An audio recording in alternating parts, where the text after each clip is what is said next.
B പോസിറ്റീവിൽ ഇനി ഇന്നത്തെ അതിഥിയെ പരിചയപ്പെടാനുള്ള സമയമാണ്. സാധാരണ നമുക്ക് കലാകാരന്മാർ, സാഹിത്യകാരന്മാരൊക്കെയാണ് നമ്മളുടെ ബി പോസിറ്റീവിൽ ഗസ്റ്റായിട്ട് വരാറുള്ളത്. പക്ഷെ എല്ലാവർക്കും അറിയാം ഇനി ഈ ഫലപ്രഖ്യാപനത്തിന് മണിക്കൂറുകൾ മാത്രമേ ബാക്കിയുള്ളൂ. എല്ലാവർക്കും എന്താകും നാളെ സംഭവിക്കുക എന്നുള്ളത് തന്നെയാണ് എല്ലാവരുടെ മനസ്സിലും. അതുകൊണ്ട് തന്നെ ബി പോസിറ്റീവിൽ ഇന്ന് നമ്മൾ സംസാരിക്കാൻ പോകുന്ന അതിഥികളൊക്കെയും നാളത്തെ ഒരു ദിവസവുമായി ബന്ധപ്പെട്ടിട്ടുള്ളവർ തന്നെയായിരിക്കും. അപ്പോൾ അതിഥികളിലേക്ക് പോകാം, അവർ ഗസ്റ്റിലേക്ക്.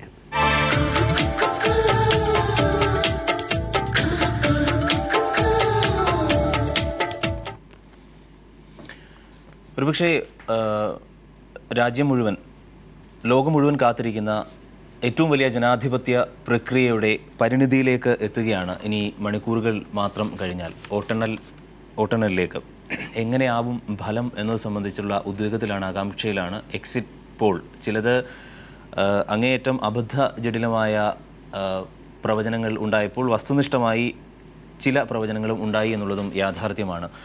എന്തായാലും എങ്ങനെ ചിന്തിച്ചു രാജ്യം എന്നതിനെയൊക്കെ സംബന്ധിച്ച് വിവരങ്ങൾ പങ്കുവയ്ക്കാൻ, മറ്റ് സമഗ്രമായ വിശകലനങ്ങൾ ഒക്കെ നടത്താൻ രണ്ട് അതിഥികളാണ് നമുക്കൊപ്പം ഉള്ളത്. ഒന്ന് എം സുരാജ്, അദ്ദേഹം തിരുവനന്തപുരം സ്റ്റുഡിയോയിൽ നമുക്കൊപ്പം തത്സമയം ചേരുന്നു. മാത്യു കുഴൽനാടൻ, അദ്ദേഹത്തെ കൊച്ചി സ്റ്റുഡിയോയിലും നമ്മൾ പ്രതീക്ഷിക്കുന്നുണ്ട്. ആദ്യം എം സുരാജിലേക്ക്. ഞാൻ നേരത്തെ സൂചിപ്പിച്ചതുപോലെ ഏറ്റവും വലിയ ജനാധിപത്യ പ്രക്രിയയുടെ പരിണിതിയാണ്. അതിനുമപ്പുറം 10 വർഷത്തെ UPA ഭരണം അതൊരു ഭാഗത്ത് നിൽക്കുന്നു. തെരഞ്ഞെടുപ്പ് പ്രവചനങ്ങൾ ഒക്കെ എക്സിറ്റ് പോൾ പ്രവചിക്കുന്നത് NDA അധികാരത്തിലെത്തും എന്നാണ്. ഇപ്പോൾ തന്നെ NDA സർക്കാർ ഒരർത്ഥത്തിൽ രൂപീകരിച്ച് കഴിയുകയും ചെയ്തിരിക്കുന്നു. എങ്ങനെയാണ് താങ്കൾ കാണുന്നത്? കഴിഞ്ഞ 10 വർഷത്തെ UPA ഗവൺമെൻറ്റിൻ്റെ വിലയിരുത്തൽ എന്നത് ഒരു ഭാഗികമായ ശരി മാത്രമാണ്. യഥാർത്ഥത്തിൽ 10 വർഷത്തെ UPA ഗവൺമെൻറ്റിന് ഏകമുഖമാർന്ന ഒരു സ്വഭാവമായിരുന്നില്ല ഉണ്ടായിരുന്നത്. ഒന്നാം UPA ഗവൺമെൻറ്റും രണ്ടാം UPA ഗവൺമെൻറ്റും അതിൻ്റെ ഉള്ളടക്കത്തിൽ അവർ പുലർത്തിയിരുന്ന സമീപനങ്ങളിൽ വളരെ വ്യത്യസ്തമായിരുന്നു. വളരെ വ്യത്യസ്തതയാർന്ന നിലപാടുകളാണ് സ്വീകരിച്ചിരുന്നത്. രണ്ടാം UPA ഗവൺമെൻറ്റാണ്, പ്രത്യേകിച്ച് ഇടതുപക്ഷത്തിൻ്റെ പിന്തുണയില്ലാതെ അധികാരത്തിലിരുന്ന രണ്ടാം UPA ഗവൺമെൻറ്റാണ് നമ്മുടെ രാജ്യത്തെ സാധാരണക്കാരുടെ ജീവിതത്തിൽ ദൂരവ്യാപകമായ പ്രത്യാഘാതങ്ങൾ ഉളവാക്കുന്ന വൻപിച്ച വിലക്കയറ്റം ഉൾപ്പെടെയുള്ള, ഇപ്പോൾ വിലക്കയറ്റത്തിൻ്റെ കാര്യത്തിൽ തന്നെ നമുക്കറിയാം, പാചകവാതകം, അതുപോലെ പെട്രോളിയം ഉൽപ്പന്നങ്ങൾ, ഇതിൻ്റെ എല്ലാം വില ക്രമാതീതമായി വർദ്ധിച്ച ഒരു കാലമായിരുന്നു. ഗവൺമെൻറ് ഇന്ധനവില നിർണയാവകാശം കൈയൊഴിഞ്ഞ ഒരു കാലമായിരുന്നു. അത് കോർപ്പറേറ്റുകൾക്ക് വേണ്ടി നടന്ന ഒരു ഭരണമായിരുന്നു. അപ്പോൾ അതിനെതിരായിട്ടുള്ള ജനരോഷം പ്രതിഫലിക്കുന്നതായി ഈ തെരഞ്ഞെടുപ്പ് മാറും എന്ന കാര്യത്തിൽ സംശയമില്ല. സ്വാഭാവികമായും നമ്മുടെ രാജ്യത്തെ ശാക്തിക ബലാബലം, രാഷ്ട്രീയ പാർട്ടികൾക്കിടയിലെ ശാക്തിക ബലാബലം അനുസരിച്ച് അതിൻ്റെ ഒരു നേട്ടം നമുക്കിഷ്ടമായില്ലെങ്കിൽ പോലും NDA സഖ്യത്തിനുണ്ടാവാം എന്ന് ഞാൻ കാണുന്നു. എന്നാൽ അതുകൊണ്ട് മാത്രം NDA അനായാസേന ഇന്ത്യൻ ഭരണത്തിലേക്ക് തെരഞ്ഞെടുപ്പ് വോട്ടെണ്ണൽ കഴിയുമ്പോൾ കടന്നു വരും എന്ന് പ്രതീക്ഷിക്കാനാവില്ല. NDA വരാനും പാടില്ല. അവരുടെ മതേതരത്വത്തിനെതിരായ, നമ്മുടെ രാജ്യത്തെ ഭിന്നിപ്പിക്കുന്ന നിലപാടുകളിൽ ആശങ്കയുള്ളവർ തന്നെയാണ് രാജ്യത്തെ നല്ലൊരു പങ്ക് ജനങ്ങൾ. പക്ഷേ ആ ആശങ്കകളെല്ലാം നിലനിൽക്കുമ്പോൾ തന്നെ എങ്ങനെ കോൺഗ്രസ്സിന് വോട്ട് ചെയ്യും എന്ന് സാധാരണക്കാർ ചിന്തിച്ചാൽ അവരെ കുറ്റം പറയാനാവില്ല. എനിക്ക് തോന്നുന്നു വോട്ടെണ്ണൽ കഴിയുമ്പോൾ ഈ വോട്ടെണ്ണലിൻ്റെ ബാക്കി പത്രമായി സമ്പൂർണ്ണമായ തകർച്ച നേരിടാൻ പോകുന്ന പാർട്ടി കോൺഗ്രസ് തന്നെയായിരിക്കും. സ്വാഭാവികമായി നില മെച്ചപ്പെടുത്താൻ NDAക്ക് സാധിക്കും. എന്നാൽ ഇന്ത്യൻ ഭരണത്തിലേക്ക് അവർ വരിക എന്നത് അനായാസമായിരിക്കില്ല. അങ്ങനെ ഒരു സാഹചര്യം ഒഴിവാകണം എന്ന പ്രതീക്ഷയാണ്, അല്ലെങ്കിൽ ആഗ്രഹമാണ് ഈ അവസരത്തിലും എനിക്ക് പുലർത്താൻ കഴിയുക. ദേശീയ തലത്തിൽ ഉള്ള കാര്യങ്ങളെ കുറിച്ചൊക്കെ ഇപ്പോൾ നമ്മൾ സംസാരിച്ചു. പക്ഷെ ഇനി കേരളത്തിലേക്ക് വരികയാണെങ്കിൽ എന്തൊക്കെയാണ് പ്രതീക്ഷകൾ? കേരളത്തിൽ 2009 തെരഞ്ഞെടുപ്പ് നടക്കുമ്പോഴുള്ളതിനേക്കാൾ സാഹചര്യം സമ്പൂർണ്ണമായി മാറിയിരിക്കുന്നു. വളരെ വ്യത്യസ്തമാണ് സ്ഥിതി. ഈ തെരഞ്ഞെടുപ്പിൽ പ്രാഥമികമായി നിരീക്ഷണം നടത്തുന്നവർക്ക് പോലും മനസ്സിലാക്കാൻ കഴിയും, കേരളത്തിൽ ഇടതുപക്ഷത്തിന് അനുകൂലമായ ഒരു സാഹചര്യം ഉണ്ടായിരുന്നു. അത് തെരഞ്ഞെടുപ്പ് വരെ ഉണ്ടായിരുന്നു. രണ്ടാം UPA ഗവൺമെൻറ്റിൻ്റെ വിലക്കയറ്റത്തിലേക്ക് നയിച്ച, സാധാരണക്കാരൻ്റെ ജീവിതം ദുരിതപൂർണ്ണമാക്കി മാറ്റിയ നയങ്ങളോടുള്ള പ്രതിഷേധം ഉള്ളപ്പോൾ തന്നെ അതിനനുപൂരകമായി കേരളത്തിലെ UDF ഗവൺമെൻറ്റിനെതിരായിട്ടുള്ള പ്രതിഷേധവുമുണ്ട്. ശ്രീ ഉമ്മൻചാണ്ടി പറയുണ്ടായി, അദ്ദേഹത്തിൻ്റെ ഗവൺമെൻറ്റിൻ്റെ വിലയിരുത്തൽ കൂടിയായി ഇത് പരിഗണിക്കാം. അങ്ങനെ പരിഗണിച്ചു കഴിഞ്ഞാൽ 20 സീറ്റിലും തോൽക്കാനാണ് സാധ്യത, UDF തോൽക്കാനാണ് സാധ്യത. സോളാർ കേസ് നമ്മുടെ മുൻപിലുണ്ട്. അങ്ങനെ ഒരുപാട് വിഷയങ്ങളുണ്ട്. ഭൂമി തട്ടിപ്പുണ്ട്. മുഖ്യമന്ത്രിയുടെ ഓഫീസ് കേന്ദ്രീകരിച്ചുണ്ടായിരുന്ന തട്ടിപ്പിനെക്കുറിച്ചാണ് 6 മാസം കേരളത്തിലെ മാധ്യമങ്ങൾ റിപ്പോർട്ട് ചെയ്തത്. അത്തരത്തിലുള്ള വിഷയങ്ങളെല്ലാം ഈ തെരഞ്ഞെടുപ്പിൽ ഇടതുപക്ഷത്തിന് അനുകൂലമായി തന്നെയാണ് ഭവിക്കേണ്ടത്. അങ്ങനെ വന്നാൽ 20 സീറ്റിലും ഇടതുപക്ഷം വിജയിച്ചാൽ അത്ഭുതപ്പെടാനില്ല എന്നാണ് എനിക്ക് തോന്നുന്നത്. 2004 തെരഞ്ഞെടുപ്പിൽ 18 സീറ്റിൽ ഇടതുപക്ഷം ജയിച്ചിരുന്നു. അതേപോലെ 18 സീറ്റ് ജയിക്കുമെന്നോ 20 സീറ്റ് ജയിക്കുമെന്നോ അല്ല ഞാൻ പറയുന്നത്. മറിച്ച് ഈ സാഹചര്യങ്ങളെ വിലയിരുത്തി വോട്ടർമാർ ഒരു നിഗമനത്തിൽ എത്തിച്ചേർന്നാൽ 20 സീറ്റിലും വിജയിച്ചാലും അത്ഭുതപ്പെടാനില്ല എന്നേ പറയാൻ. അങ്ങനെ തന്നെയാണ്. കാരണം അഭിമാന പോരാട്ടങ്ങൾ നടക്കുന്ന ചില മണ്ഡലങ്ങളും കൂടിയുണ്ട്. അതിനുമപ്പുറം ഇത്തവണ ദേശീയ തലത്തിൽ കൂടി ശ്രദ്ധിക്കപ്പെട്ട മണ്ഡലങ്ങളും കേരളത്തിൽ ആ തരത്തിലുണ്ട് എന്നുള്ളതാണ്. കൊല്ലമുണ്ട്, ഇപ്പോൾ കസ്തൂരിരംഗൻ വിഷയവുമായി ബന്ധപ്പെട്ട് ഇടുക്കി മണ്ഡലം ഉൾപ്പെടുന്നുണ്ട്, വടകര അടക്കമുള്ള മണ്ഡലങ്ങളുണ്ട്. സ്വാഭാവികമായും ഈ മേഖലകളിലെ വിലയിരുത്തൽ കൂടി എങ്ങനെയാകും നടത്തുക? അതെ, എല്ലാ തെരഞ്ഞെടുപ്പിലും ചില മണ്ഡലങ്ങളിലെ മത്സരങ്ങൾ ദേശീയ ശ്രദ്ധ ആകർഷിക്കാറുണ്ട്. അതിന് പല കാരണങ്ങളും ഉണ്ടാവാറുണ്ട്. ഇപ്പോൾ നിങ്ങളുടെ നിഗമനം പോലെ തന്നെ കൊല്ലം അത്തരത്തിൽ ദേശീയ ശ്രദ്ധ ആകർഷിക്കുന്ന ഒരു മത്സരം തന്നെയാണ്. അതിനൊരു കാരണം CPIഎമ്മിൻ്റെ പോളിറ്റ് ബ്യൂറോ അംഗമാണ് അവിടെ മത്സരിക്കുന്ന ഇടതുമുന്നണി സ്ഥാനാർത്ഥി എന്നതുകൊണ്ട് സ്വാഭാവികമായ ഒരു ശ്രദ്ധ ആ മണ്ഡലത്തിനുണ്ട്. 2, ഒരു ദിവസം രാത്രി വൈകി വരെ ഇടതുപക്ഷ ക്യാമ്പിലുണ്ടായിരുന്ന ഒരു പാർട്ടി, ശക്തമായി UDFനെതിരെ നിലപാട് സ്വീകരിച്ചിരുന്നൊരു പാർട്ടി, പിറ്റേ ദിവസം നേരം വെളുത്തപ്പോൾ UDF ക്യാമ്പിലേക്ക് പോയ അവിശ്വസനീയവും അപൂർവങ്ങളിൽ അത്യപൂർവവുമായ ഒരു സാമാന്യ നീതിക്ക് നിരക്കാത്ത, സാധാരണ അന്തസ്സുള്ള രാഷ്ട്രീയ നേതാക്കന്മാരിൽ നിന്നോ പാർട്ടികളിൽ നിന്നോ പ്രതീക്ഷിക്കാനാവാത്ത ഒരു വൃത്തികേട് കൂടി അരങ്ങേറിയ മണ്ഡലമാണ് കൊല്ലം. അപ്പോൾ അതിൻ്റെ എല്ലാം ഒരു പ്രത്യേകത ആ മണ്ഡലത്തിലെ തെരഞ്ഞെടുപ്പുമായി ബന്ധപ്പെട്ട് ഉയർന്നു വരും. പിന്നെ ഇടുക്കിയിലെ പ്രത്യേകത, ഇടുക്കി കക്ഷി രാഷ്ട്രീയത്തിന് അതീതമായി കേന്ദ്ര കേരള ഗവൺമെൻറ്റുകൾക്കെതിരെ ഒരു നിലപാട് സ്വീകരിക്കുന്ന മണ്ഡലമായി മാറുകയായിരുന്നു. അവിടെ ഇടതുമുന്നണിയിലെ ഘടകകക്ഷികൾ മാത്രം ഉൾപ്പെട്ട ഒരു സംവിധാനമായിട്ടല്ല തെരഞ്ഞെടുപ്പിൽ നിന്നത്. മലയോര കർഷകരുടെ ആകെ ഒരു പ്രസ്ഥാനം എന്ന നിലക്കാണ് മാറിയത്. ഈ 2 മണ്ഡലങ്ങളും ഇടതുപക്ഷത്തിന് അഭിമാനാർഹമായ വിജയം നേടാനാവും എന്നാണ് ഞാൻ വിശ്വസിക്കുന്നത്.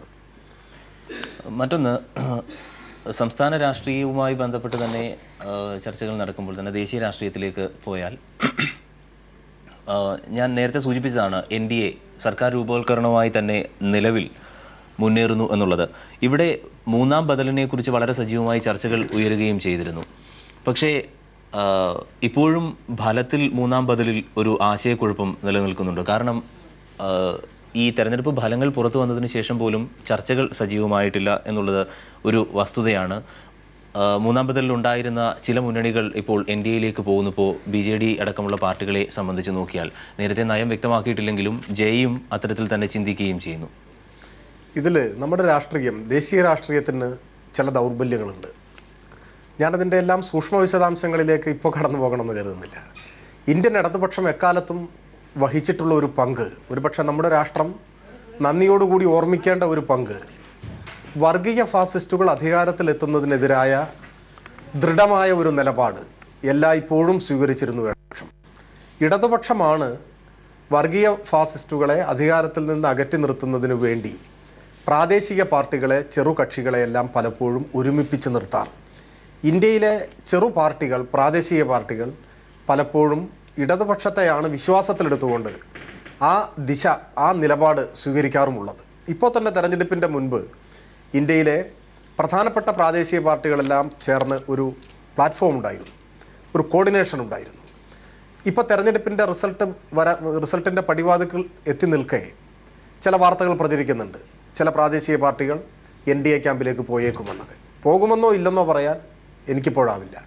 പക്ഷേ ഒന്നുണ്ട്, ഇത്തരത്തിൽ ചാഞ്ചാട്ട മനോഭാവം പ്രകടിപ്പിക്കുന്ന രാഷ്ട്രീയ പാർട്ടികളെപ്പോലും തെരഞ്ഞെടുപ്പിന് റിസൾട്ട് വന്നതിന് ശേഷം ശരിയായ ഒരു നിലപാടിലേക്ക് കൊണ്ടുവരാനും ചിന്തിക്കാനും ഇടതുപക്ഷത്തിൻ്റെ സ്വാധീനവും ഇടപെടലും ആശയവിനിമയവും സഹായിക്കുമെന്നാണ് ഞാൻ പ്രതീക്ഷിക്കുന്നത്. ഞാൻ ഇപ്പോഴും വിലയിരുത്തുന്നത് BJP അധികാരത്തിൽ വരാതിരിക്കാൻ ചെറു പാർട്ടികൾ, പ്രാദേശിക പാർട്ടികൾ, ഇടതുപക്ഷമെല്ലാം ഉൾപ്പെടുന്ന ഒരു ബദൽ ശക്തിക്ക് സാധിക്കും.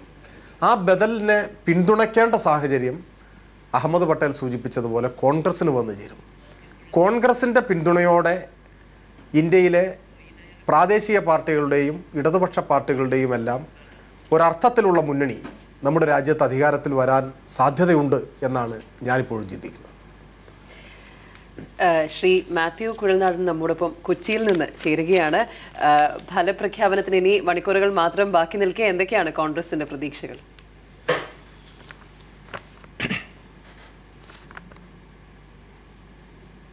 കോൺഗ്രസ് ഒരു ഫ്രാക്ചേർഡ് മാൻഡേറ്റ് ആയിരിക്കും എന്നുള്ള വിലയിരുത്തലാണ് പാർട്ടിയിൽ പൊതുവേ ഉള്ളത്. അങ്ങനെയാണെങ്കിൽ കൂടിയും കോൺഗ്രസ്സിന് നിർണായകമായ ഒരു ശക്തിയായി മാറാൻ കഴിയും. അതിൽ മതേതര പാർട്ടികളുടെ പിന്തുണയോടുകൂടി ഒന്നാം UPA സർക്കാരിൻ്റെ സ്വഭാവത്തിലുള്ള ഒരു ഗവൺമെൻറ് രൂപീകരിക്കാൻ കഴിയും എന്നുള്ള ഒരു പ്രതീക്ഷ പാർട്ടിക്കുണ്ട്. ഈ പ്രചണ്ഡമായ പ്രചരണങ്ങളും എക്സിറ്റ് പോളുകളും ഒന്നും പ്രവചിക്കുന്നത് പോലെ തന്നെ ശരിയായി വരില്ല. അത് പാർട്ടി തള്ളിക്കളയുന്നു. അത് പറയുമ്പോൾ അതിനൊരു സ്പെസിഫിക് ആയിട്ടുള്ളൊരു റീസൺ ഉണ്ട്.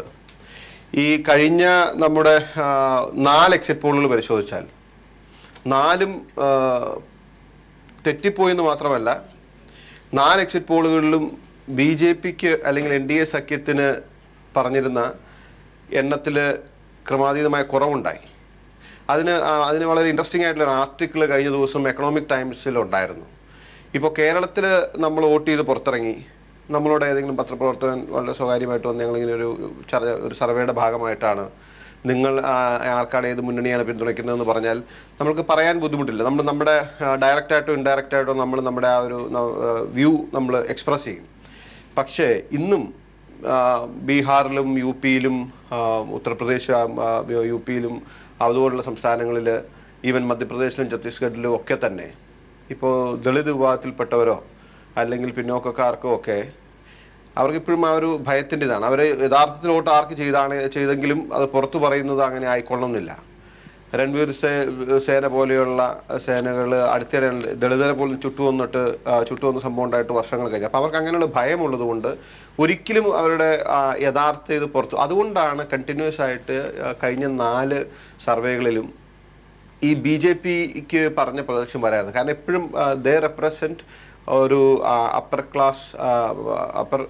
ക്ലാസ് പീപ്പിളാണ്. അവരുടെ ഒരു മെയിൻ കോൺസ്റ്റിറ്റ്യുവൻസി എന്ന് പറയുന്നത് വോക്കൽ മിഡിൽ ക്ലാസ് ആണ്. അപ്പോൾ naturally their voices will come out more prominent. അപ്പോൾ അങ്ങനെ അതുകൊണ്ടാണ് ഇങ്ങനെ 4 സർവേകളിലും ഇങ്ങനെ സംഭവിച്ചത്. എൻ്റെ വ്യൂ അല്ല, ഒരു എക്കണോമിക് ടൈംസ് റീസെൻ്റായിട്ട് വന്നൊരു ആർട്ടിക്കിളായിരുന്നു. ഒരു ലോജിക്കൽ ആർഗ്യുമെൻ്റായിട്ട് എനിക്കും തോന്നി. ഇവിടെ പിന്നെ പ്രധാനമായിട്ടും കാണുന്ന ഒരു കാര്യം, ഇവിടെ ഒരു കൂട്ടുമുന്നണി ഗവൺമെൻറ്റാണ് അല്ലെങ്കിൽ ഒരു മതേതര ഗവൺമെൻറ്റിന് വേണ്ടി ശ്രമിക്കുമ്പോൾ കോൺഗ്രസ്സിനുള്ള ഒരു അഡ്വാൻറ്റേജ് ഈ പ്രാദേശിക പാർട്ടികളിൽ മിക്ക പാർട്ടികൾക്കും അവരവരുടെ സ്റ്റേറ്റുകളിലെ പൊളിറ്റിക്കൽ ഒരു സോഷ്യോ കോൺസ്റ്റിറ്റ്യുവൻസി വളരെ പ്രധാനപ്പെട്ട. അപ്പോൾ ആ സ്റ്റേറ്റുകളിലൊക്കെ ഈ മൈനോറിറ്റീസും അതുപോലെ തന്നെ OBCസും ദളിത്സും ഒക്കെ വളരെ നിർണായകമായി വരുന്ന നിർണായകമായി വരുന്ന വോട്ട് ബാങ്ക് ആകുമ്പോൾ അവർക്കൊരു നിലപാട് എടുക്കാൻ പ്രയാസം വരും.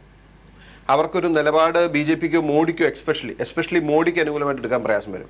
പിന്നെ ഇവിടെ ചെറിയൊരു ആശങ്ക ഇപ്പോൾ സ്വരാജ് ഉള്ളതുകൊണ്ട് തന്നെ ഞാൻ പറയുകയാണ്, ഇടതുപക്ഷം ഒരു കൺസിഡറബിൾ ഫോഴ്സായി എമർജ് ചെയ്യുമോ എന്നുള്ളൊരു ഡൗട്ടുണ്ട്. കാരണം അവരുടെ ചാൻസസ് ബംഗാളിലാണെങ്കിലും അത്രയൊരു ഇതായിട്ട് പറയുന്നില്ല, അറിയില്ല എങ്ങനെ വരും എന്നുള്ളത്.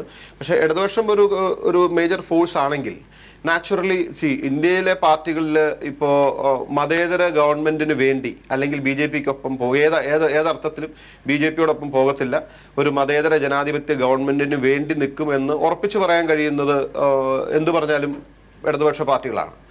അവരൊരു സബ്സ്റ്റാൻഷ്യൽ ഫോഴ്സായി വന്നാൽ നാച്ചുറലി അത് കോൺഗ്രസിനു കൂടി സത്യം പറഞ്ഞാൽ ആ ഒരു അർത്ഥത്തിൽ പറഞ്ഞാൽ കോൺഗ്രസ് പോസിറ്റീവായി കാണുന്ന ഒരു കാര്യമാണ്. സ്വരാജ് ഇവിടെ പറഞ്ഞ ഒരു കാര്യത്തോട് എനിക്ക് ചെറിയ ഒരു വിയോജിപ്പല്ല, എൻ്റെ ഒരു ഇത് ഷെയർ ചെയ്യാനുള്ളത്, ഒരു മൂന്നാം മുന്നണി എന്ന് പറയുമ്പോൾ the first question will come who will lead. ഒന്നാമത് പരസ്പരം അംഗീകരിക്കാൻ പറ്റുന്ന ഒരു ലീഡർഷിപ്പ് അതിൻ്റെ അകത്ത് എമർജ് ചെയ്യാൻ പാടാണ്. ഇപ്പോൾ മുലായം സിംഗിൻ്റെ ലീഡർഷിപ്പ് മറ്റു പാർട്ടികൾ പലരും അംഗീകരിച്ചോളുന്നില്ല. ജയലളിതയുടെ ലീഡർഷിപ്പ് മറ്റു പല പാർട്ടികളും അംഗീകരിച്ചോളുന്നില്ല. ഇപ്പോൾ ഇടതുപക്ഷം ഇപ്പോൾ ലീഡ് ചെയ്യുന്ന ഒരു ഗവൺമെൻറ് ആണെങ്കിൽ പക്ഷേ ഇടതുപക്ഷം നയപരമായ തീരുമാനങ്ങളോ അല്ലെങ്കിൽ മറ്റു കാര്യങ്ങളോ ഒക്കെ അങ്ങനെ ഉണ്ടാകുമോ എന്നുള്ളതും സംശയമാണ്. ഇടതുപക്ഷത്തിന് അതുപോലുള്ള സീറ്റുകൾ ഉണ്ടായിരുന്നെങ്കിൽ ആ ഒരു സാധ്യതയെങ്കിലും പറയാമായിരുന്നു. പക്ഷേ ഇപ്പോൾ 2004 സ്ഥിതിയാണെങ്കിൽ ഇറ്റ് മേക്സ് ഡിഫറൻസ്. പക്ഷേ അതിൽ നിന്ന് ഒത്തിരി പിന്നോക്കം പോയ അവസ്ഥയിൽ ഇടതുപക്ഷം ആ ഒരു ലീഡ് റോളിലേക്ക് വരുമോ എന്ന് പോലും ഉണ്ടാവും. അങ്ങനെ വരുമ്പോൾ ഞാനിപ്പോൾ ഒരു വളരെ ഒരു എൻ്റെ വ്യൂ ഷെയർ ചെയ്യാൻ വേണ്ടി ചോദിക്കുകയാണ്. സ്വരാജ് തോന്നുന്നത് ആർക്ക് മൂന്നാം മുന്നണി എന്ന് പറഞ്ഞ സങ്കല്പം വന്നാൽ ആർക്ക് ലീഡ് ചെയ്യാൻ പറ്റും, എങ്ങനെ അതൊരു മുന്നണിയുടെ രൂപത്തിലാക്കി എങ്ങനെയെങ്കിലും തട്ടിക്കൂട്ടി ഒരു ഗവൺമെന്റ് ഉണ്ടാക്കാൻ ശ്രമിച്ചാൽ പോലും who will take the lead, ആരാരെ അംഗീകരിക്കും, എത്ര കോൺഷ്യൻസ്, ജഗൻമോഹൻ റെഡ്ഡി അല്ലെങ്കിൽ മമതാ ബാനർജി, മുലായം സിംഗ് യാദവ്, മായാവതി ഉണ്ടാവും. അതിന് തീർച്ചയായും സ്വരാജിന് അതിന് മറുപടി ഉണ്ടാവും. ദേശീയ രാഷ്ട്രീയത്തിൻ്റെ മുന്നണി ബന്ധങ്ങൾ, സർക്കാർ രൂപീകരണം ഒക്കെ ബന്ധപ്പെട്ട് എം സ്വരാജൊപ്പം മാത്യു കുഴൽനാടൻ ഇവരാണ് സംസാരിച്ചുകൊണ്ടിരുന്നത്. അതിൽ മാത്യു കുഴൽനാടൻ ഉന്നയിച്ച ഒരു ചോദ്യം സ്വരാജിലേക്കാണ്. സ്വരാജ്, ഞാൻ നേരത്തെ പറഞ്ഞതുമാണ്, കാരണം മൂന്നാം മുന്നണിയെ സംബന്ധിച്ചാണ് അത്തരത്തിൽ ഒരു വലിയ ആശയക്കുഴപ്പം ഇപ്പോഴും നിൽക്കുന്നുണ്ട്. ഇന്ത്യയെ സംബന്ധിച്ചാണെങ്കിൽ അവർ ഇപ്പോൾ തന്നെ ഞാൻ പറഞ്ഞ പോലെ സർക്കാർ രൂപീകരിച്ചു കഴിഞ്ഞു, പ്രധാനമന്ത്രിയായി, ആഭ്യന്തരമന്ത്രിയായി, പ്രതിരോധ മന്ത്രിയായി, വിദേശകാര്യമന്ത്രിയായി, അതിൽ മാത്രമാണ് തർക്കം നടക്കുന്നത് എന്നുള്ളത് മറ്റൊരു വസ്തുത. ആര് നയിക്കും എന്നുള്ളതാണ് കുഴൽനാടൻ ഉന്നയിച്ച ചോദ്യം എന്നുള്ളതാണ്. മറ്റൊന്ന്, നിങ്ങൾ മാത്രമാണ് ഒരു മതേതര ബദൽ എന്നുള്ളത്, ആര് പോയാലും പിന്തുണയ്ക്കുന്നത് നിങ്ങൾ മാത്രമാണ്, നേരെ തിരിച്ചുമാകാമല്ലോ എന്നൊരു ചോദ്യവും നേരത്തെ നിലനിൽക്കുന്നു എന്നുള്ളതാണ്. എങ്ങനെയാണ് മറുപടി പറയുക കുഴൽനാടന്? എന്നോട് അതെ സ്വരാജ്, ഇതിൽ മാത്യു കുഴൽനാടൻ ഇടതുപക്ഷത്തിൻ്റെ ഒരു സാധ്യതയെക്കുറിച്ച് ആശങ്കപ്പെടുകയുണ്ടായി. തീർച്ചയായും നമുക്കറിയാം, കഴിഞ്ഞ തെരഞ്ഞെടുപ്പിൽ ദേശീയ തലത്തിൽ ഇടതുപക്ഷത്തിനൊരു തിരിച്ചടി നേരിട്ട തെരഞ്ഞെടുപ്പായിരുന്നു. ആ തിരിച്ചടി നേരിട്ട തെരഞ്ഞെടുപ്പിൻ്റെ സാഹചര്യമല്ല ഇപ്പോഴുള്ളത്. അതിൽ നിന്ന് നില മെച്ചപ്പെടുമെന്ന് ഇടതുപക്ഷത്തെ എതിർക്കുന്നവർ തന്നെ സമ്മതിക്കുന്നൊരു തെരഞ്ഞെടുപ്പാണത്. അത് ഏതുവരെ പോകും എന്നത് ഒരുപക്ഷെ വോട്ടെണ്ണലായിരിക്കും അതിന് മറുപടി നൽകേണ്ടത്. ഈ സാഹചര്യത്തിലും ഇപ്പോൾ ഇന്ത്യൻ പാർലമെൻറ്റിൽ ഇടതുപക്ഷം താരതമ്യേന ദുർബലമായ അംഗസംഖ്യ മാത്രമുള്ള ഈ സമയത്തും തെരഞ്ഞെടുപ്പിന് തൊട്ടു മുൻപ് ഇടതുപക്ഷത്തിൻ്റെ നേതൃത്വത്തിൽ ഞാൻ നേരത്തെ സൂചിപ്പിച്ച പ്രാദേശിക പാർട്ടികളുടെ, ചെറുകക്ഷികളുടെ ഒരു കൂട്ടായ്മ രൂപപ്പെട്ടു എന്നത് നാം കാണണം. അപ്പോൾ പാർലമെൻറ്റിലെ അംഗബലത്തെ മാത്രം അടിസ്ഥാനപ്പെടുത്തിയല്ല ഇടതുപക്ഷ പ്രസ്ഥാനങ്ങളുടെ വിശ്വാസ്യതയെ ഇന്ത്യയിലെ ചെറുകക്ഷികൾ, പ്രാദേശിക കക്ഷികൾ കാണുന്നത് എന്നാണ് അതിൽ നിന്ന് മനസ്സിലാക്കേണ്ടത്. തീർച്ചയായും ഈ തെരഞ്ഞെടുപ്പ് കഴിയുമ്പോൾ മെച്ചപ്പെട്ടൊരു പൊസിഷനിലേക്ക് ഇടതുപക്ഷം വരും എന്ന് നിസ്തർക്കമായിട്ടുള്ളൊരു വസ്തുതയാണ്. അദ്ദേഹം ചോദിക്കുന്നത്, അങ്ങനെ ഒരു ബദൽ രൂപപ്പെട്ടു വന്നാൽ ആരായിരിക്കും അതിന് നയിക്കുക? തീർച്ചയായും ആ ചോദ്യം പ്രസക്തമാണ്.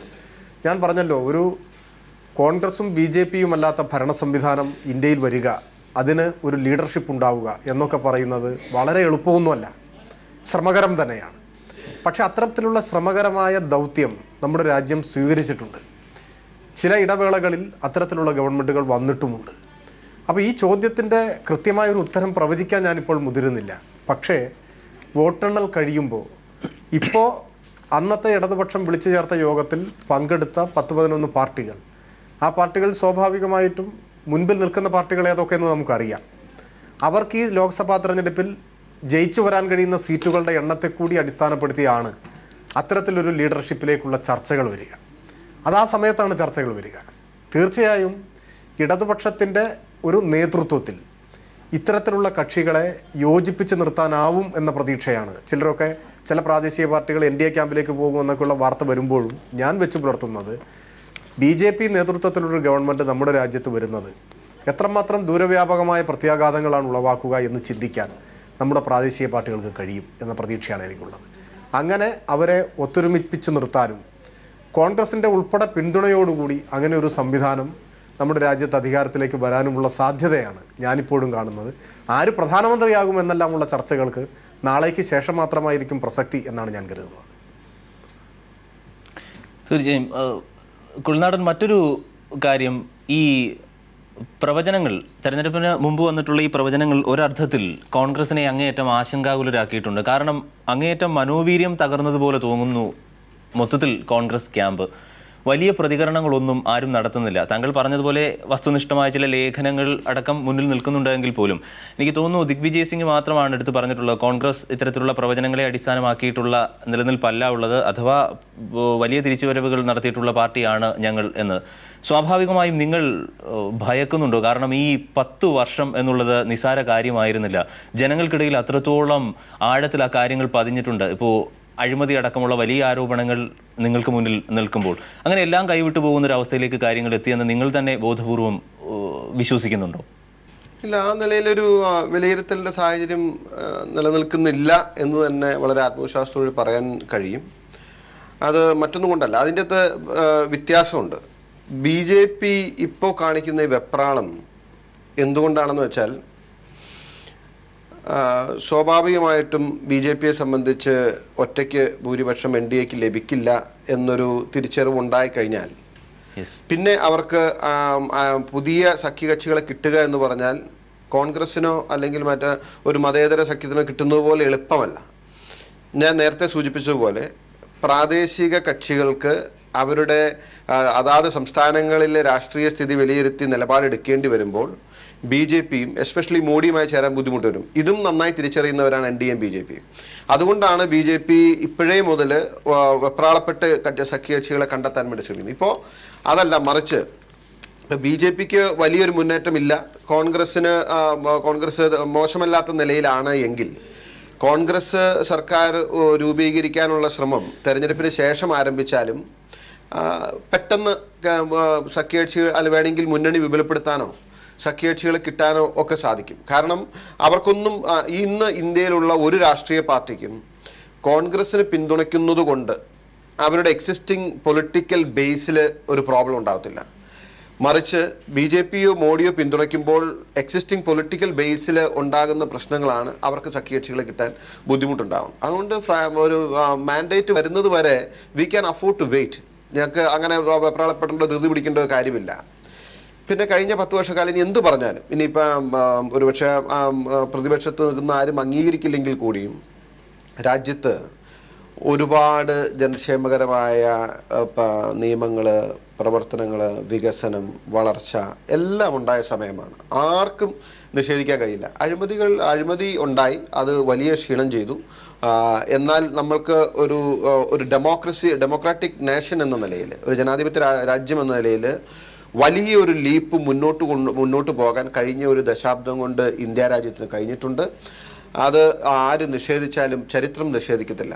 നമ്മുടെ രാജ്യത്ത് തൊഴിലുറപ്പ് വന്നത്, വിവരാവകാശം വന്നത്, ഭക്ഷ്യസുരക്ഷ വന്നത്, ഇതുപോലെ വളരെ ഹാർഡ് കോറായിട്ടുള്ള താഴെ തട്ടിലേക്ക് ജനങ്ങളെ അല്ലെങ്കിൽ പാവപ്പെട്ടവരെ എംപവർ ചെയ്ത്, ആ വാക്കിൻ്റെ യഥാർത്ഥ ശാക്തീകരിച്ച ഒരു പീരീഡ്. അല്ലെങ്കിൽ ആലോചിച്ച് നോക്ക്, നമ്മളൊക്കെ ഒരുപക്ഷെ സ്വരാജിൻ്റെ പാർട്ടിയും മുന്നണിയും ഒക്കെ തന്നെ ഈ രാജ്യത്ത് ഏറ്റവും കൂടുതൽ പ്രവർത്തിച്ചിട്ടുള്ളത് അല്ലെങ്കിൽ നിലകൊണ്ടിട്ടുള്ളത് ഇവിടുത്തെ തൊഴിലാളി വർഗത്തിൻ്റെ ഉദാഹരണത്തിന് വേണ്ടിയിട്ടാണ്. ഇവിടെ മിനിമം വേജസ് കൊണ്ടുവന്നു, അവരുടെ വേതനം കൂട്ടാൻ വേണ്ടി എന്തോരം പരിശ്രമങ്ങൾ നമ്മൾ നടത്തി. പക്ഷേ ആക്ച്വലി ഗ്രാമീണ വേജസ് അല്ലെങ്കിൽ റൂറൽ വേജസ് എന്ന് പറയുന്നത്, ഗ്രാമീണ മേഖലയിലെ വേതനം എന്ന് പറയുന്നത് തൊഴിലാളികൾക്ക് വർദ്ധിച്ച് കിട്ടിയത് എന്നാണ് ഒരൊറ്റ ഇൻ്റർവെൻഷൻ കൊണ്ടാണ്. ഇന്നും ഒരു എക്കണോമിക് പെർസ്പെക്റ്റീവിൽ നമ്മൾ നോക്കിയാൽ തൊഴിലുറപ്പ് പദ്ധതിയുടെ വിജയത്തെക്കുറിച്ച് വ്യത്യസ്തമായ അഭിപ്രായങ്ങളുണ്ട്. എനിക്ക് പോലും അതിൻ്റെ അകത്ത് വ്യത്യസ്തമായ കാഴ്ചപ്പാടുള്ള ആളാണ്. അത് എന്തുമാത്രം എഫക്റ്റീവാണ്, എഫിഷ്യൻ്റ് ആണ്, അതിൻ്റെ ഔട്ട്കം എത്ര ഗുണകരമാവും എന്നൊക്കെ. പക്ഷേ അതിൻ്റെ ഏറ്റവും വലിയ സോഷ്യൽ ഇമ്പാക്റ്റ് എന്ന് പറയുന്നത് റൂറൽ വേജസിൽ വലിയ ഗുണപരമായ മാറ്റമുണ്ടാക്കാൻ ഈ തൊഴിലുറപ്പ് പദ്ധതി, അത് ഒരുപക്ഷെ സ്വരാജ്യം നിഷേധിക്കുമെന്ന് എനിക്ക് തോന്നുന്നില്ല. അത് ഒരു സെക്ടറിന് മാത്രമല്ല, അല്ലെങ്കിൽ കുറേ ആളുകൾക്ക് മാത്രമല്ല, ഇന്ത്യയിലെമ്പാടും അക്രോസ് ദ നേഷൻ ഏറ്റവും താഴെത്തട്ടിലെ തൊഴിലാളികൾ എന്ന് പറയുന്ന, അല്ലെങ്കിൽ അധസ്ഥിതരെന്ന് പറയുന്ന, അല്ലെങ്കിൽ അധ്വാനവർഗം എന്ന് പറയുന്ന ആ ഒരു ജനവിഭാഗത്തിന് വലിയ ഒരു മുന്നേറ്റം ഉണ്ടാക്കാൻ കഴിയും. അങ്ങനെ വന്നപ്പോൾ എന്ത് പറ്റി? അത് കഴിഞ്ഞിട്ട് അവർക്ക് ഉണ്ടായ വരുമാന വർധനവ് ഇന്ത്യയുടെ താഴെത്തട്ടിലെ ജനങ്ങളുടെ പർച്ചേസിങ് പവറിനെ ഉയർത്തി. പർച്ചേസിങ് പവർ ഉയരുമ്പോൾ മാർക്കറ്റിൽ ഡിമാൻഡ് കൂടുമ്പോൾ എന്തുണ്ടാവും? ഇൻ എഫക്റ്റ് ഇൻഫ്ലേഷൻ ഉണ്ടാവും, വിലക്കയറ്റം ഉണ്ടാവും. വിലക്കയറ്റം ഉണ്ടായതനുസരിച്ച് നമുക്ക് പ്രൊഡക്ഷൻ കൂട്ടാൻ കഴിയാതെ വന്നു. Naturally that reflected in the market. യഥാർത്ഥത്തിൽ കോൺഗ്രസിൻ്റെ ഗുണപരമായ ജനോപകാരമായ നടപടികളും അതിൻ്റെ ഫലങ്ങളും മാർക്കറ്റിൽ കണ്ടതാണ് ഇന്ന്. കാരണം ഇതിപ്പോൾ അങ്ങനത്തെ ഒരു ചർച്ചയല്ലെങ്കിൽ പോലും ഞാൻ ജസ്റ്റ് ഒന്ന് സൂചിപ്പിക്കാൻ വേണ്ടി പറയാണ്. ഇന്ത്യയിലെ വിലക്കയറ്റം എന്ന് പറഞ്ഞു കഴിഞ്ഞാൽ ഈ ഭക്ഷ്യസൂചികയിലും കൺസ്യൂമർ ഗുഡ്സിലല്ല, അതിൻ്റെ ഒരു കാൽക്കുലേഷൻ ഉണ്ട്, WPI - CPI എന്ന് പറയുന്ന ആ കാൽക്കുലേഷൻ നോക്കിയാൽ ഏതാണ്ട് ഭക്ഷ്യ മേഖലകളിലും ഈ ഡെയിലി യൂസ് മേഖലകളിലുമാണ് വിലക്കയറ്റം ഉണ്ടായത്. അല്ലാണ്ട് മൊത്തത്തിലുള്ള വിലക്കയറ്റം ഉണ്ടായില്ല. അതിൻ്റെ അർത്ഥം ആളുകളുടെ പർച്ചേസ് പവർ കൂടിയത് കൊണ്ട് മാത്രമാണ്. പർച്ചേസ് പവർ എങ്ങനെയാണ് കൂടിയത്? വേറെ ഒന്നും ഇവിടെ സംഭവിച്ചില്ല. ഗവൺമെൻറ്റിൻ്റെ സോഷ്യൽ ഇൻ്റർവെൻഷനാണ്. അംഗീകരിച്ചാലും അംഗീകരിച്ചില്ലെങ്കിലും UPA 1ഉം 2ഉം സർക്കാരുകളാണ് ഇന്ത്യയിലെ റീഡിസ്ട്രിബ്യൂഷനിലേക്ക്, വെൽത്ത് റീഡിസ്ട്രിബ്യൂഷൻ്റെ ഒരു ചെറിയ സ്റ്റെപ്പെങ്കിലും, അതെല്ലാം പൂർണ്ണമായി എന്ന് നമ്മൾ പറയുന്നില്ല. ശ്രീ കുഴൽനാടൻ ഉന്നയിച്ച ഒരു ചോദ്യം, അല്ലെങ്കിൽ മറുത്തു പറയാനാവില്ല, ഒരുപാട് വികസനം കൊണ്ടുവന്നു, പർച്ചേസിംഗ് പവർ കൂട്ടി എന്നൊക്കെ പറയുന്നുണ്ട്. പക്ഷെ ഇതേ സമയം തന്നെ നമ്മളൊരു സാധാരണക്കാരുടെ വികാരം നോക്കുകയാണെന്നുണ്ടെങ്കിൽ നമ്മളുടെ നിത്യോപയോഗ സാധനങ്ങളുടെ വില കൂടിയിട്ടുണ്ട്, പ്രത്യേകിച്ച് ഇന്ധനവില കഴിഞ്ഞ ദിവസവും ഒന്ന് കൂടിയായിരുന്നു. അപ്പം എല്ലാവരും, ഇപ്പം നമ്മളൊരു ശരിക്കും ഒരു പെട്രോൾ പമ്പിൽ പോയി നിന്നുകൊണ്ട് നമ്മൾ ഈ ഒരു അഭിപ്രായ സർവേ എടുക്കുകയാണെങ്കിൽ തന്നെ ജനങ്ങളുടെ ഒരു വികാരം നമുക്ക് അറിയാൻ പറ്റും. അതിൽ അപ്പോൾ ഇതിനെക്കുറിച്ച് ശ്രീ സ്വരാജിനോട് തന്നെയാണ് അദ്ദേഹം ചോദ്യം ഉന്നയിച്ചത്. അദ്ദേഹത്തിന് ഇത് അങ്ങനെയൊന്നും സംഭവിച്ചിട്ടില്ല, നമ്മൾ എത്രയൊക്കെ മാറ്റി പറഞ്ഞാലും ചരിത്രത്തിൽ അത് ഉണ്ടാവും എന്നൊക്കെയാണ് പറഞ്ഞത്. അപ്പോൾ നമുക്ക് ശ്രീ സ്വരാജിന്റെ അഭിപ്രായം ഇതിനെക്കുറിച്ച് അറിയാം. ഇതിൽ എനിക്ക് സൂചിപ്പിക്കാനുള്ളത്, മാത്യു കുഴൽനാടനായാലും കോൺഗ്രസ് ആയാലും ഒരു ആത്മപരിശോധന ഈ സമയത്തെങ്കിലും നടത്തണം. സ്വാഭാവികമായിട്ടും നമ്മുടേതുപോലെ ഒരു ചർച്ചയിലോ അല്ലെങ്കിൽ മാധ്യമങ്ങളുടെ മുൻപാകെയോ നിങ്ങളുടെ ഭരണത്തെയും നയത്തെയും സംബന്ധിച്ച ന്യായവാദങ്ങൾ നിരത്താൻ നിങ്ങൾ ബാധ്യസ്ഥപ്പെട്ടവർ തന്നെയാണ്. പക്ഷേ നിങ്ങളൊരു ആത്മപരിശോധന ഇനിയെങ്കിലും നടത്തണം. ഇപ്പോൾ കഴിഞ്ഞ 5 സംസ്ഥാന നിയമസഭകളിലേക്കുള്ള തെരഞ്ഞെടുപ്പ് നടന്നല്ലോ നമ്മുടെ രാജ്യത്ത്. കോൺഗ്രസ് വലിയ തിരിച്ചടിയാണ് നേരിട്ടത്. ഡൽഹിയിൽ വലിയ തിരിച്ചടിയുണ്ടായി. എന്തായിരുന്നു അതിന് കാരണം? മാത്യു കുഴൽനാടൻ സൂചിപ്പിച്ചതുപോലെ നമ്മുടെ രാജ്യത്ത് വലിയ തോതിലുള്ള വികസനവും വളർച്ചയും ജനങ്ങൾക്ക് പർച്ചേസിംഗ് പവർ കൂടിയതുൾപ്പെടെ വെൽത്ത് ഡിസ്ട്രിബ്യൂഷനും എല്ലാമാണ് നടന്നതെങ്കിൽ ഇങ്ങനെയാണോ സംഭവിക്കുക? അദ്ദേഹം പറഞ്ഞ കാര്യങ്ങളിലേക്ക് വരാം. ഒന്ന്, തൊഴിലുറപ്പ് പദ്ധതിയെ സംബന്ധിച്ച് പറഞ്ഞു. ആ പദ്ധതിയുടെ നടത്തിപ്പെല്ലാം സംബന്ധിച്ച് ചില ആക്ഷേപങ്ങൾ ഇപ്പോഴുണ്ട്. ഞാൻ അതിലേക്ക് ഇപ്പോൾ പോകുന്നില്ല. കേരളത്തിൽ തന്നെ തൊഴിലുറപ്പിൻ്റെ പണം എത്രയാണ് കുടിശ്ശികയായി കൊടുക്കാനുള്ളതെന്നൊക്കെ നോക്കിയാൽ വളരെ കൗതുകമാണ്. പക്ഷെ ഞാൻ ഇവിടെ പറയാൻ ആഗ്രഹിക്കുന്നത് അതല്ല. തൊഴിലുറപ്പ് പദ്ധതി നടപ്പാക്കി എന്നത് കോൺഗ്രസിൻ്റെ മാത്രം അല്ലെങ്കിൽ 2ാം UPA ഗവൺമെൻറ്റിൻ്റെ ഒരു നേട്ടമായി നമുക്ക് കാണാനാകും. അത് 1ാം UPA ഗവൺമെൻറ് ചെയ്തതാണ്. അതെങ്ങനെ ചെയ്തു? 1ാം UPA ഗവൺമെൻറ്റിന് ഇടതുപക്ഷം പിന്തുണ കൊടുക്കുന്ന സമയത്ത് ഒരു കോമൺ മിനിമം പ്രോഗ്രാം ഉണ്ടായിരുന്നു. ആ കോമൺ മിനിമം പ്രോഗ്രാമിൽ എഴുതി വെച്ച ഒരു ഇനമായിരുന്നു ഇത്. ഇങ്ങനെ ഒരു പദ്ധതി നടപ്പാക്കുന്നതിനുള്ള പിന്തുണ കൂടിയാണ് ഇടതുപക്ഷം നൽകിയ പിന്തുണ. ഞാൻ മാത്യു കുഴൽനാടനെയോ അദ്ദേഹത്തിൻ്റെ പാർട്ടിയെ ആക്ഷേപിക്കാൻ വേണ്ടി പറയുന്നതല്ല. സ്വാതന്ത്ര്യാനന്തര ഇന്ത്യയിൽ ആദ്യ ദശകങ്ങളിലാകെ നമ്മുടെ രാജ്യം ഒറ്റയ്ക്ക് ഭരിച്ചത് കോൺഗ്രസ് ആയിരുന്നു. ആദരണീയരായ നേതാക്കന്മാരുടെ നേതൃത്വത്തിൽ കോൺഗ്രസ് ഇന്ത്യയെ ഒറ്റയ്ക്ക് ഭരിച്ച കാലം. അങ്ങനെ ഒരു കാലത്ത് തൊഴിലുറപ്പ് പദ്ധതി വന്നില്ലല്ലോ. ഇടതുപക്ഷത്തിൻ്റെ പിന്തുണയോടുകൂടി ഭരിച്ചപ്പോഴല്ലേ ഇങ്ങനൊരു പദ്ധതി പ്രായോഗികമായത്, പ്രാവർത്തികമായത്. അപ്പോൾ അത് ഒരു നേട്ടമായി തന്നെയാണ് കണക്കാക്കപ്പെടുന്നത്, അതിൽ സംശയമില്ല. പക്ഷേ അത് കോമൺ മിനിമം പ്രോഗ്രാമിൻ്റെ അടിസ്ഥാനത്തിൽ ഇടതുപക്ഷ പിന്തുണയെ തുടർന്ന് UPA അധികാരത്തിലിരിക്കുന്ന ഘട്ടത്തിൽ ആവിഷ്കരിച്ച ഒരു പദ്ധതിയാണ്. ആ പദ്ധതി നന്നായി, എന്തൊക്കെ കുറവുകളുണ്ടെങ്കിലും നന്നായി എന്ന് പറയുമ്പോൾ തന്നെ അതുകൊണ്ട് അങ്ങനെ തൊഴിലാളികൾക്ക് കുറേ പണം കിട്ടി. ആ പണം കിട്ടിയപ്പോൾ അവരുടെ വാങ്ങൽ ശേഷി കൂടിയപ്പോൾ ഉൽപ്പന്നങ്ങളുടെ വില കൂടി എന്ന തീർത്തും അസ്വീകാര്യമായ തെറ്റായ ഒരു ധനതത്വശാസ്ത്ര നിഗമനത്തിലേക്ക് കുഴൽനാടൻ പോകുന്നത് ദൗർഭാഗ്യകരമാണ്. യഥാർത്ഥത്തിൽ വിലക്കയറ്റത്തിൻ്റെ കാരണം എന്താ? നിത്യോപയോഗ സാധനങ്ങളുടെ വിലക്കയറ്റത്തിൻ്റെ പരമപ്രധാനമായ കാരണം അവതാരിക ഇവിടെ സൂചിപ്പിച്ചതുപോലെ ഇന്ധനങ്ങളുടെ വിലവർധനവാണ്. ഇപ്പം മിനിഞ്ഞാന്ന് ഡീസലിൻ്റെ വില വീണ്ടും കൂടി. ഡീസലിൻ്റെ വില, പെട്രോളിൻ്റെ വില ആഗോള നിലവാരത്തിലുള്ള വിലയുമായി ഒരു ബന്ധവുമില്ല കേരളത്തിലെ, ഇന്ത്യയിലെ വിലയ്ക്ക്. എന്തേ ഇങ്ങനെ സംഭവിക്കുന്നു? പെട്രോളിയം ഉൽപ്പന്നങ്ങളുടെ വില നിർണ്ണയിക്കാനുള്ള അവകാശം എന്തേ ഈ ഗവൺമെൻറ് കൈയൊഴിഞ്ഞു? ഇതൊക്കെയല്ലേ പ്രധാന ചോദ്യം. എന്തുകൊണ്ട് കോൺഗ്രസിൻ്റെ ഗവൺമെൻറ് ആ അവകാശം കൈയൊഴിഞ്ഞു? ഗവൺമെൻറ്റല്ലേ നിശ്ചയിക്കേണ്ടത് വില എത്രയാണെന്നുള്ളത്? എന്തേ അത് കമ്പനികൾക്ക് പോയി?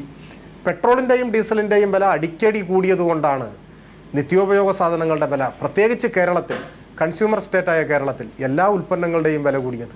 പാചകവാതകത്തിൻ്റെ വില കൂട്ടിയതിന് എന്താണ് ന്യായം? എത്ര ശതമാനമാണ് വില കൂടിയത്? പാചകവാതക സിലിണ്ടറിൻ്റെ വില വർധനവ്, ഡീസലിൻ്റെ വില വർധനവ്, പെട്രോളിൻ്റെ വില വർധനവ്, സബ്സിഡികൾ എടുത്തു കളഞ്ഞത്, ഇതൊക്കെയാണ് രാജ്യത്തെ ജനങ്ങളെ ഏറ്റവും ദോഷകരമായി ബാധിച്ചത്. അതോടൊപ്പം തന്നെ ചേർത്ത് വായിക്കേണ്ട ഒന്നാണ്, ഒരു വർഷത്തെ ബഡ്ജറ്റിൽ, യൂണിയൻ ബഡ്ജറ്റിൽ എത്ര രൂപയാണ് കോർപ്പറേറ്റുകൾക്ക് ഇളവ് കൊടുക്കുന്നത്? 2ാം UPA ഗവൺമെൻറ്റിൻ്റെ കാലമെടുത്താൽ ശരാശരി 5 ലക്ഷം കോടി രൂപ, 5 ലക്ഷം കോടി രൂപ ഒരു യൂണിയൻ ബഡ്ജറ്റിൽ കോർപ്പറേറ്റുകൾക്ക് നികുതി ഇളവ് കൊടുക്കുകയാണ്.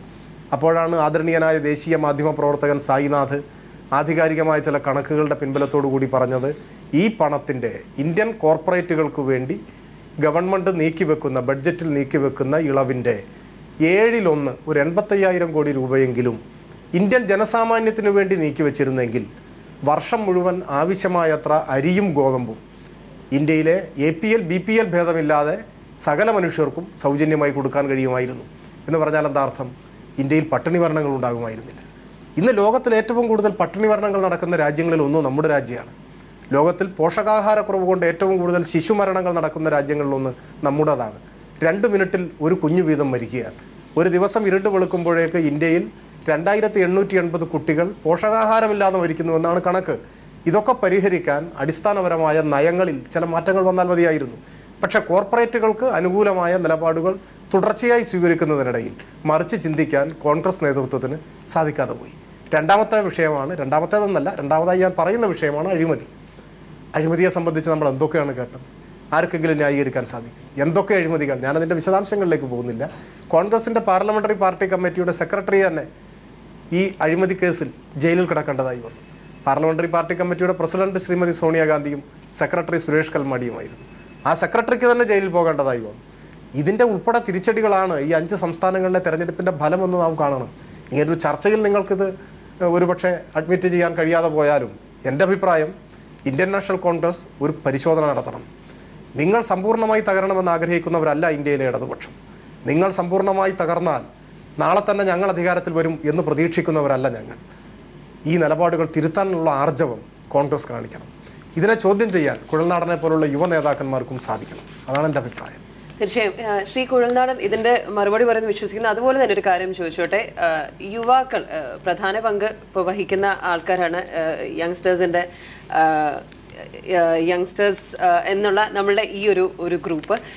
അപ്പോൾ അവരുടെ നമ്മളോടൊപ്പം ശോഭാ സുരേന്ദ്രൻ ഇപ്പോൾ നമ്മോടൊപ്പം ചേരുകയാണ്. BJPയുടെ ഈ സമയത്ത് BJPയുടെ പ്രതീക്ഷകൾ എന്തൊക്കെയാണ്? നമ്മൾ ഇപ്പോൾ ഇടതിന്റെയും വലതിന്റെയും പ്രതീക്ഷകളെ കുറിച്ച് അറിഞ്ഞു. ഇനി BJPയുടെ നാളത്തെ പ്രതീക്ഷകൾ എന്തൊക്കെയാണ്?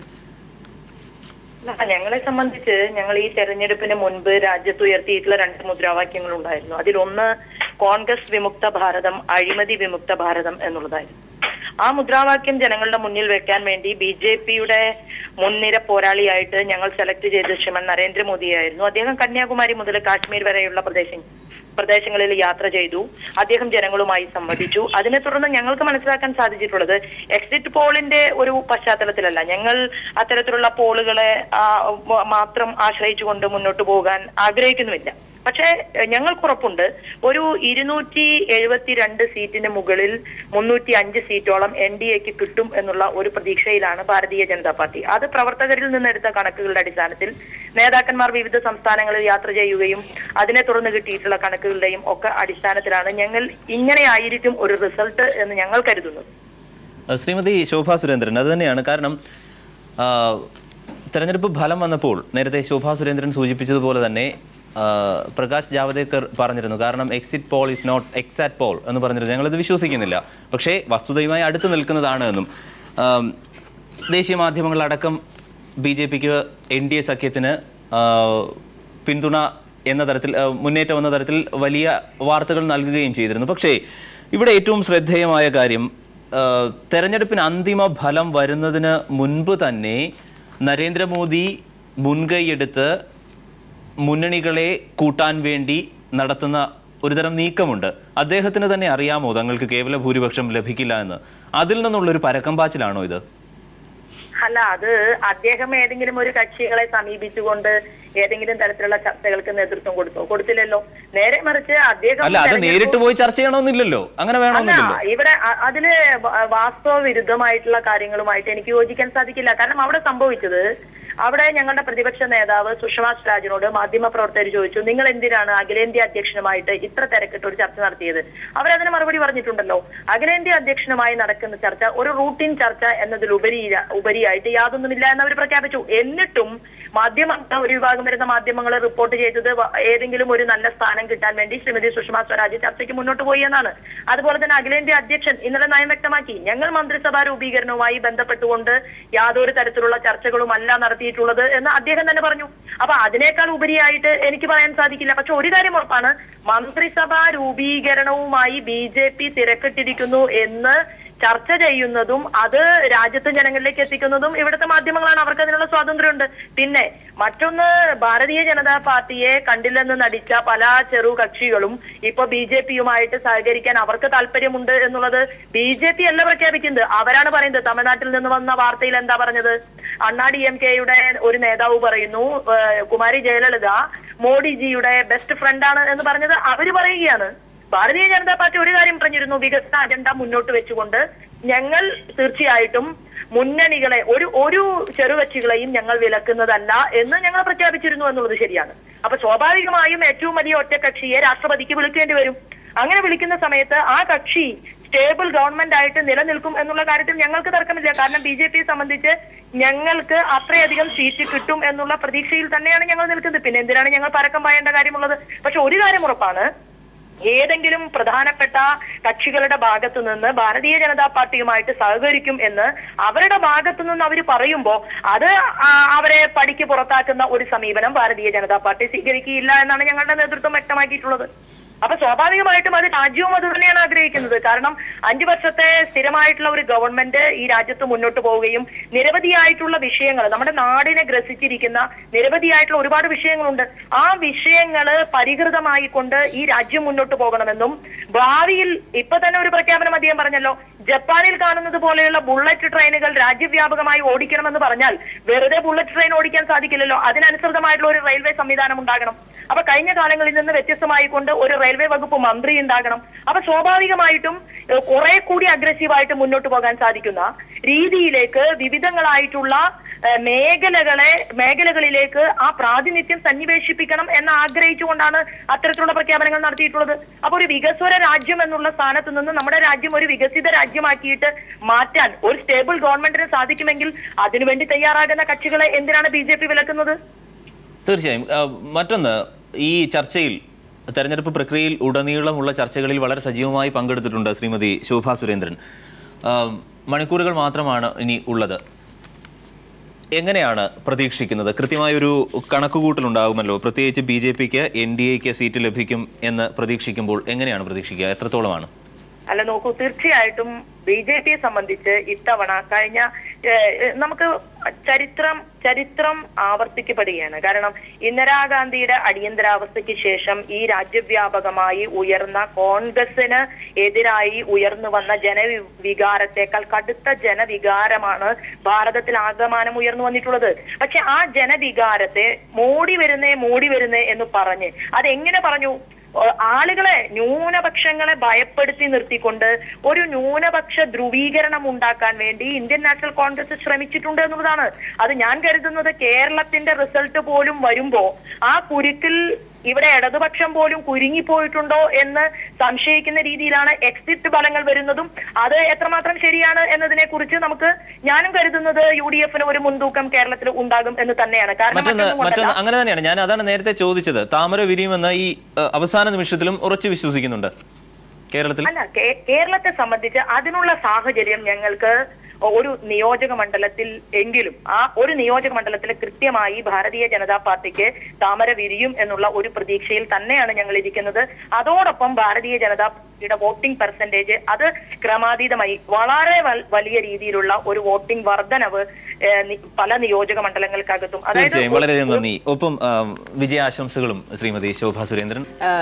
ശ്രീ കുളനാടനിലേക്കാണ് അടുത്ത ചോദ്യം. ചോദിച്ചു തുടങ്ങിയിരുന്നതായിരുന്നു, അതായത് യുവാക്കളുടെ സപ്പോർട്ട് എത്രത്തോളം ഇപ്പോൾ കോൺഗ്രസിന് അല്ലെങ്കിൽ UPA-ക്ക് ഉണ്ടെന്ന് കരുതുന്നു? കാര്യം രാഹുൽ ഗാന്ധിയെ മുൻനിർത്തി ആയിരുന്നു പ്രചരണം അത്രയും. അപ്പോൾ യങ്സ്റ്റേഴ്സ്, ഇപ്പോൾ കാൻഡിഡേറ്റ്സ് ആയിട്ട് വന്ന യങ്സ്റ്റേഴ്സ് ആണെങ്കിലും വളരെ കുറവായിരുന്നു. അത് മാത്രമല്ല, ഇപ്പോൾ സോഷ്യൽ നെറ്റ്വർക്ക് വളരെയധികം പബ്ലിക് ഒപ്പീനിയൻ യങ്സ്റ്റേഴ്സിൻ്റെ ഇടയിൽ ഫോം ചെയ്യുന്നതിലും ഒരു നല്ലൊരു പ്രധാന പങ്ക് വഹിക്കുന്നുണ്ട്. ഇപ്പോൾ പ്രത്യേകിച്ച് അദ്ദേഹത്തിൻ്റെ ഒരു ദേശീയ മാധ്യമത്തിൽ വന്ന ഇൻ്റർവ്യൂവിനും ഒരുപാട് ക്രിറ്റിസിസം ഒക്കെ നേരിടേണ്ടി വന്നതാണ്. സോഷ്യൽ മീഡിയയിൽ അത് വളരെ വലിയൊരു ചർച്ചയായി മാറിയതുമാണ്.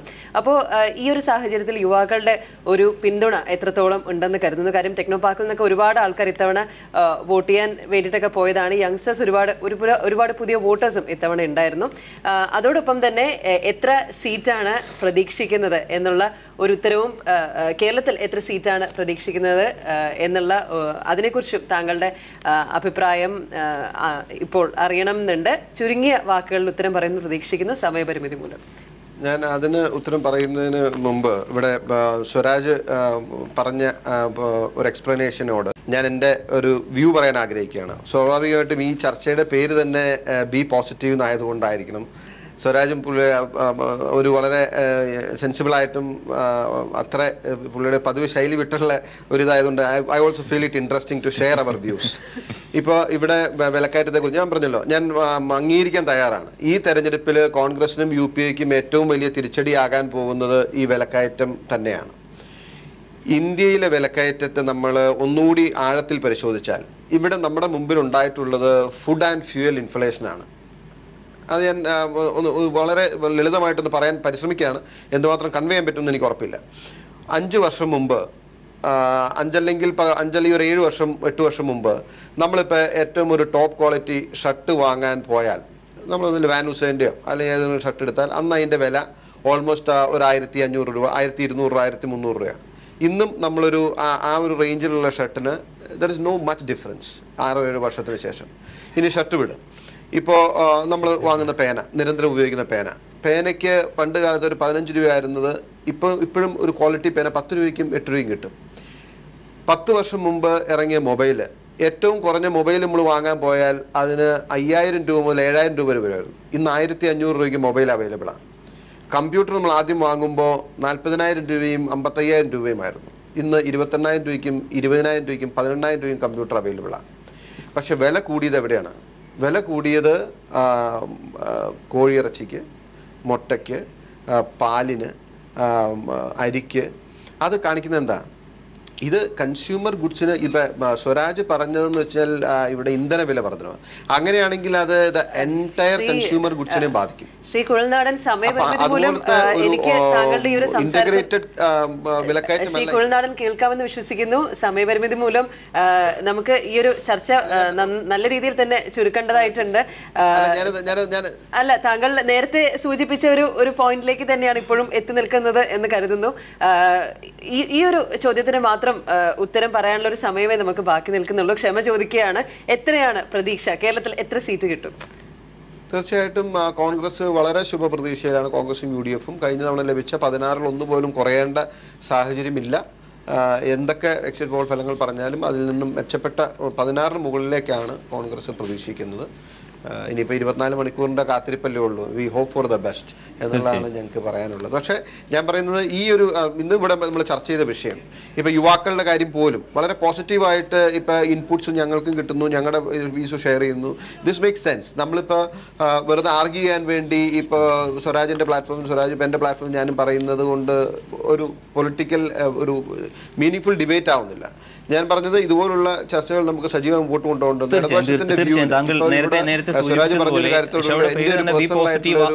എന്ന് ആയതുകൊണ്ട് തന്നെ അത്തരത്തിൽ തന്നെ നമുക്ക് ഇത് അവസാനിപ്പിക്കാമെന്നുള്ളതാണ്. ഒപ്പം വിജയാശംസകൾ നേരുന്നു താങ്കൾക്ക്, താങ്കളുടെ പാർട്ടിക്ക്, പാർട്ടി അടങ്ങുന്ന മുന്നണിക്ക്. ഈ അവസരത്തിൽ എനിക്ക് സ്വരാജിനോട് ചോദിക്കാനുള്ളത് നേരത്തെ പറഞ്ഞതുപോലെയാണ്. കാരണം കുഴൽനാടനും അതിനകത്ത് വ്യക്തമായൊരു അഭിപ്രായം ഉണ്ടാകും.